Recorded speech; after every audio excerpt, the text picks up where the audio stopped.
大家好，欢迎来到快乐手工。不知道从什么时候开始哈，咱们呢市面上买到的鞋子，要么就是没有鞋垫儿，有鞋垫儿呢也大多都是这种，一面呢是发泡的材质，面上呢是塑料的，不透气，有时候穿着丝袜还特别打滑。像这样子的鞋垫儿，穿的时间长呢，它还有味儿，它本身就是塑料的，你真要清洗还清洗不干净。所以今天啊，我要做几双鞋垫。这几天寒潮哈，鞋子里垫上鞋垫呢，脚就能暖和多了。不知道朋友们家里边做鞋垫是用什么方法？那我爸爸做鞋垫呢，它是几层布扎在一起。其实这个方法非常好。我爸爸用的呢，一般就是旧衣服洗过之后也很柔软哈，做鞋垫很合适，也耐磨，厚厚的。我老公就非常喜欢这种。我呢就不是特别喜欢这种，是因为我特别平时穿丝袜比较多，然后那些线韧得特别密以后吧，踩在脚上有点不舒服，我还是喜欢比较轻薄一点的。还有一个原因呢，就是我那缝纫机4层牛仔布都不带动换的，所以要几层布在一起车，我估计呢没戏。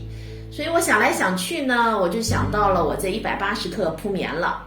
想想看是不是能够用180克铺棉做出轻薄的鞋垫。根据鞋垫的大小，我剪裁出了铺棉，把它烫在了面料上。我发现一层呢是有点薄的哈，怕到时候穿在里边它会这样折起来，所以我打算用2层这样子叠在一起做一双。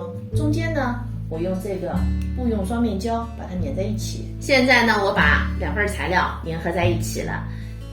这样的厚度和这个软硬度呢，就是我需要的了。和大家聊个题外话哈，这个180克的铺棉，如果您在使用当中呢，觉得它的厚度不太够，也可以试用我这种方法哈。里子面子呢都烫上180克铺棉，然后布用双面胶把它粘合在一起，这时候你就相当于用到了360克的铺棉，这样子的硬度和厚度了。